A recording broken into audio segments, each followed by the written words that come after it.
Voici maintenant la une des quotidiens du jour. Le Soleil pour démarrer, quotidien de service public. Le Soleil qui revient ce matin sur l'inauguration du quai de pêche de Potou. Macky Sall promet de rendre la pêche plus dynamique. 7 quais ont été construits en 2 ans. Le Haras national, c'est un budget de 250 000. Eh bien, ce budget va passer à 500 millions de francs CFA. 250 millions plutôt, qui va passer à 500 millions de francs CFA. Le transport aérien, l'AIBD réceptionné en fin avril. La construction, le recrutement et l'équipement des progrès sont notés dans le secteur de la santé. On nous parle également des télécoms en Afrique de l'Ouest dans les colonnes du Soleil ce matin. Le free roaming démarre dans 5 pays aujourd'hui. Aquaculture, c'est 7 millions d'alevins qui seront fournis aux producteurs du Nord. Et puis au Sénégal, les banques réalisent un bénéfice net de 63 milliards. Ont réalisé un bénéfice net de 63 milliards de francs CFA en 2016. Pour nous, ces bénéfices ont été réalisés sur le dos de nous autres. Hein. Est-ce qu'on bénéficie vraiment des services bancaires vraiment satisfaisants comme on voudrait? Pas du tout. Ça reste cher quand même, surtout les taux d'intérêt sur les prêts. Excessivement cher. Je trouve qu'elles se doivent encore de faire des efforts pour davantage satisfaire la clientèle. Déjà, du point de vue de l'accueil, il y a certaines banques qui sont pointées du doigt par la clientèle. Elles ne font pas d'efforts pour attirer les gens parce que quelqu'un qui vient ouvrir un compte, il ne vient pas pour faire la manche. C'est un partenariat gagnant-gagnant. Donc déjà, rien que pour cela, les banques se devraient quand même d'améliorer leur image, d'être beaucoup plus accueillantes, bienveillantes. Je suis d'accord. Autre chose, les taux d'intérêt. Ils sont plutôt exorbitants. Il faudrait quand même revoir tout cela à la baisse. Et là aussi, les États de l'UEMOA quand même sont interpellés. C'est à eux aussi de peser de tout leur poids pour que les banques quand même puissent revoir ces taux d'intérêt à la baisse pour inciter davantage les Africains, plutôt les citoyens de l'UEMOA à ouvrir des comptes bancaires. Tout à fait. Cette exigence, ça participe quand même de clarifier les choses, de rendre plus dynamique le secteur économique. Mais il faudrait les inciter, les encourager. Et ça, c'est quand même la balle est dans le camp des banques. Oui, la Banque centrale a également un rôle important à jouer en ce qui concerne cela. Hein. Et les débits à tort, oui, il y a Nafi Saher qui m'a soufflé ça fait des mois qu'elle traîne cela. Et le problème n'est pas encore réglé, tu imagines, Anta, pour un débit à tort. Donc c'est la banque qui doit normalement créditer son compte. Et là, ça fait des mois qu'elle attend. Bon, je ne cite pas le nom de la banque, mais... J'ai l'impression que les banques ne perdent jamais.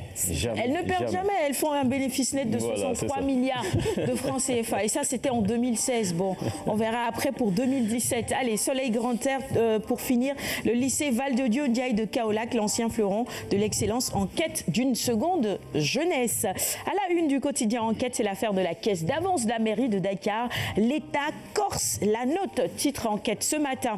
À la une du quotidien, le changement de gestion à Yavuz Selim. La Cour suprême conforte l'État. Nous sommes à la une du quotidien. Le quotidien maintenant, changement de gestion à Yavuz Selim. La Cour suprême conforte l'État. On passe à la une du quotidien Libération avec ce rapport de l'IGE sur la gestion du FESMAN.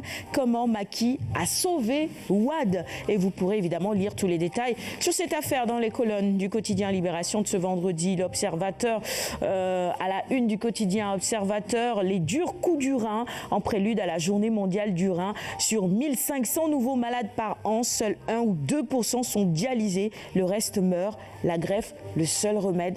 Nos confrères se proposent évidemment ce matin d'analyser un tout petit peu les coûts liés aux soins requis pour ces différentes maladies du rein. Nous, on reparlera certainement de cela sur le plateau avec Binta. Vox Populi revient ce matin sur les élections législatives prévues le 30 juillet 2017, l'heure des manœuvres politiciennes. Et ces manœuvres politiciennes, on nous explique tout cela dans les colonnes de Vox Populi ce matin. À la une du quotidien La Tribune, le pouvoir veut brûler, il y en a marre. La PR tire dans tous les sens, titre La Tribune ce matin. Et nous passons au quotidien spécialisé en sport. D'abord Stade, milieu de terrain des Lions, Salif et Alfred, comeback probant. On attend de voir ce que ça va donner. Autre quotidien spécialisé en sport, c'est Vox Sport, qui ce matin a sa une à la photo de ce lutteur. C'est citeux, il dit « Je vais marcher sur Zos et le corriger ».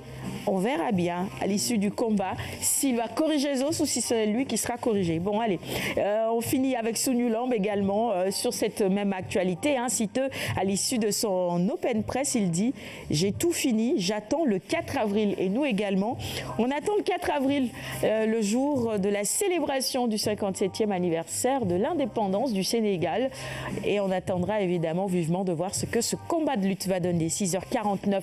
Si vous nous rejoignez à l'instant, bienvenue. On va poursuivre avec la rubrique invité avant de passer à la chronique culture ou culture avant invité. Qu'est-ce qu'on fait? On peut passer à la rubrique invité avec M. Cissé qui est quand même le partenaire de la RTS. Oui. Il est là pour nous parler de la FIARA.